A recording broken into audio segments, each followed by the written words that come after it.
There is an old wisdom that teaches the skill of restraint, of holding back certain words, and of keeping secrets in the ever-connected world of today, when sharing has become almost second nature.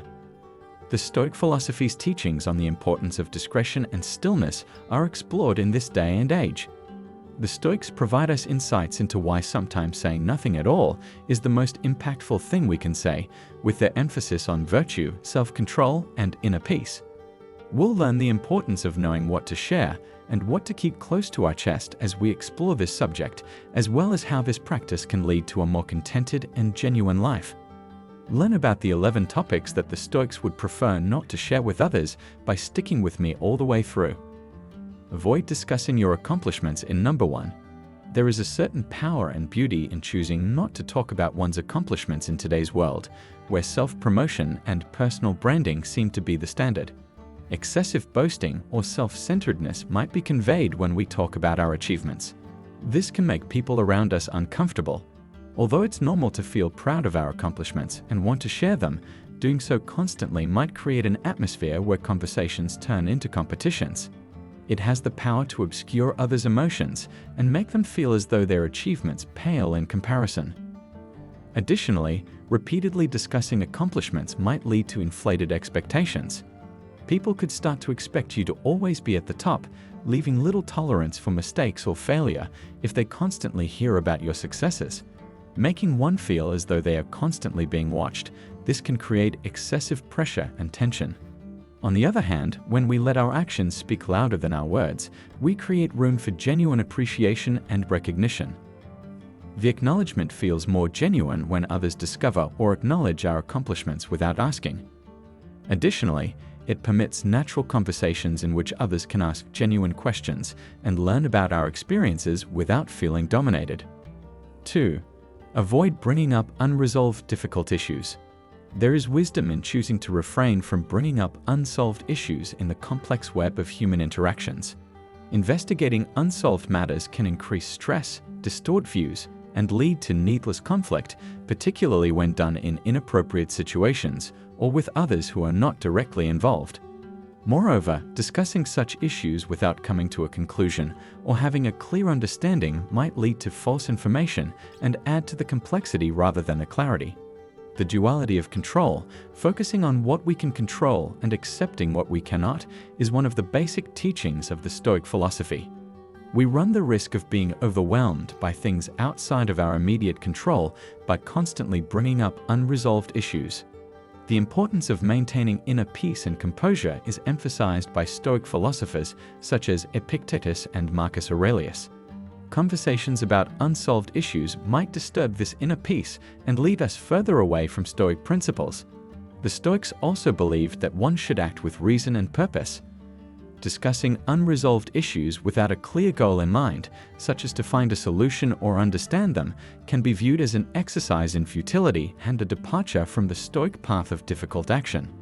Introspection, understanding the nature of the situation, and finding internal resolution or acceptance before discussing it openly are instead advocated by the Stoics. 3. Keep your good deeds to yourself. Even while it's human nature to want acknowledgement and gratitude, constantly discussing our acts of kindness might take away from their genuine meaning and come off as a request for approval or praise. Highlighting our good actions may inadvertently shift the focus away from the charitable act itself and toward the individual. Over time, this may create the perception that the actions are driven more by a desire for recognition than by genuine goodwill. They could be perceived as transactional or self-serving rather than acts of genuine kindness. From a larger social standpoint, good deeds run the risk of becoming routinely discussed and expected, or even commodified, instead than being unprompted acts of kindness or compassion. The essence of altruism, where the joy is in the act itself rather than in its recognition, may be undermined by this. Refrain from sharing your resentment, which brings us to the 4th rule.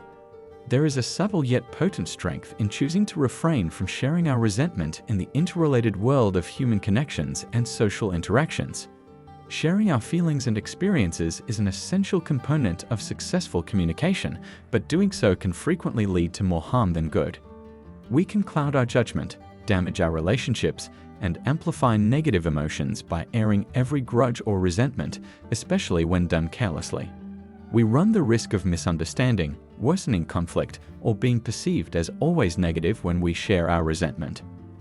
These discussions may unintentionally amplify the problem, causing additional resentment and animosity rather than promoting understanding or seeking a resolution. Furthermore, focusing on grievances all the time might create a mental feedback loop that makes us more sensitive to positive experiences and less sensitive to negative ones, distorting our perception of reality. Resentments are viewed as disturbances of the mind that result from our judgments and perceived slights from a Stoic perspective. Epictetus and other Stoic thinkers believed that our perception of events, rather than external events, is what disturbs us. We reinforce these interpretations by repeatedly sharing our resentments, giving them more power over how we feel.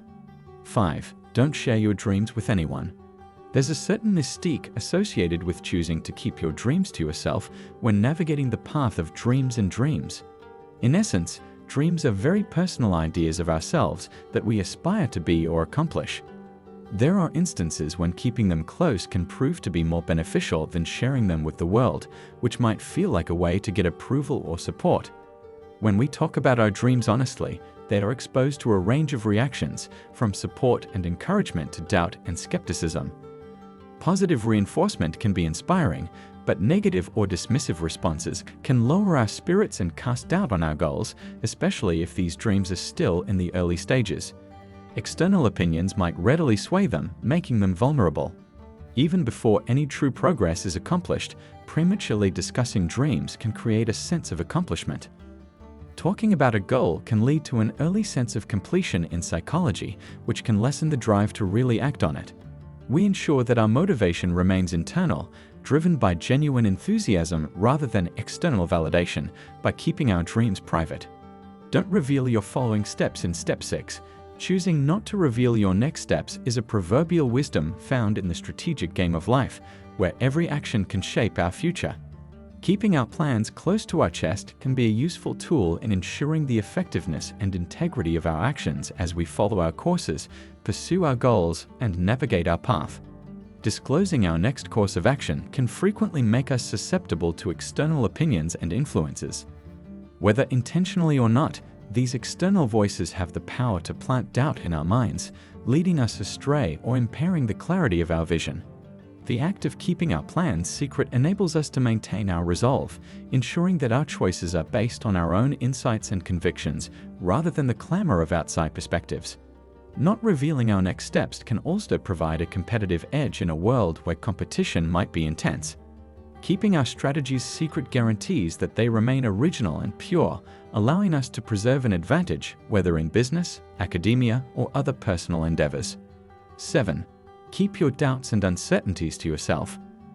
Though repeated voicing of doubts might have unexpected consequences, vulnerability and openness are essential for genuine conversations and strong friendships. Regularly, indecisiveness and a lack of confidence can be conveyed by icing uncertainties. People's opinions of our talents might be influenced by this perception, particularly when we hold leadership or professional positions. In a world where direction and confidence are frequently associated with strength, too much doubt might inadvertently make one appear less powerful to others. Moreover, when spoken repeatedly, doubts and uncertainties have the potential to become self-fulfilling prophecies. Making them appear more significant and unbeatable than they may actually be, the act of verbalizing them might reinforce their presence in our brains. Over time, this can create a cycle where doubt fosters doubt, slowing down activity and decision-making. This does not, however, imply that genuine worries should be downplayed or that help should not be sought when needed. The ability to perceive is crucial. Recognizing when to voice doubt is beneficial and when it may be detrimental is important. 8th, steer clear of talking about people. We unintentionally invite conjecture and assumptions when we engage in discussions about someone who isn't present. These conversations have a tendency to quickly veer from truth to opinion, and before we know it, hearsay and reality are blurring together. This undermines the integrity of the conversation and those participating in it, in addition to doing a disservice to the person being discussed. The ubiquitous practice of talking negatively about other people, known as gossip, has been widely acknowledged as detrimental. It has the potential to destroy trust, foster negativity, and create pointless conflict. It can be detrimental to productivity and team cohesion in work environments. It can weaken ties and create rifts in relationships between people. Epictetus and Seneca are two examples of Stoic thinkers who feel that our attention should be focused on the things that we can control. Speaking about other people is outside of this area, as we are only able to control how we react to other people's actions. Stoicism encourages us to lead by example, to be more understanding and less judgmental, recognizing that each person is on their own journey. 9. Do not share your moments of solitude with others. There is a counterintuitive wisdom in choosing to keep your moments of solitude private in today's ever-connected world, where sharing has become second nature. Thinkers, artists, and spiritual seekers have long valued solitude as a place of introspection and renewal. It's a hallowed place where, away from the clamor and distractions of the outside world, one can connect with one's deepest thoughts. You retain the authenticity and purity of these moments by keeping them to yourself. The experience goes from being an inward journey to becoming an external exhibition the moment we share or broadcast them. The focus can unintentionally shift to capturing the ideal shot or framing the experience for an audience, as opposed to the peaceful reflection of a sunset or the peace of a solo walk. The essence of the experience can be diminished by the act of sharing itself. Stoicism, an ancient Greek philosophy, emphasizes the importance of introspection and person development. Stoic thinkers contend that solitude, a way of thinking freed from the influence of society and external influences, is where some of our most deep progress can be found. By keeping these moments private, we adhere to Stoic precepts, giving ourselves the time and space to fully comprehend and internalize our insights free from external influence. 10. Don't bring up lessons that weren't learned. Every individual faces challenges and lessons throughout their life that must be learned at different times. In a world that values the open sharing of experiences, it can be tempting to talk about these unfinished lessons, but sometimes there is virtue in moderation. Sometimes discussing unlearned lessons can lead us to form hurried judgments or hold mediocre opinions. We run the risk of disseminating inaccurate or incomplete information when we share them with others, which also reveals our lack of understanding. Asking for help to properly understand a lesson and assuming we have understood something we haven't fully assimilated are two different things. Speaking on lessons not yet learned might sometimes create the mistaken sense of progress. One would feel a false sense of accomplishment from just talking about them, which would reduce the drive to truly understand and internalize the lesson. This has the potential to halt genuine development and trap us in a never-ending condition of ignorance. 11. Don't reveal your most secret plans to anyone. Many visionaries, thinkers, and thinkers throughout history have tapped into the power of discretion because they understand that the path to success is frequently paved with unanticipated challenges that call for cautious navigation. When we reveal our most ambitious goals, we unintentionally make them open to a wide range of external influences. These can include skeptics and prospective competitors, as well as unsolicited advice and opinions. Every individual we share experiences has their own set of biases and beliefs, which might cloud the initial clarity and purpose of our intentions. We ensure that our plans remain unadulterated and uninfluenced by safeguarding their sanctity, allowing us to follow them with pure intent. We exercise Stoic control by keeping our innermost thoughts to ourselves, ensuring that our actions are driven by our own judgments and are not influenced by external forces. Being a master of our inner domain, as taught by Stoicism, gives us the ability to decide what to reveal and what to hold on to.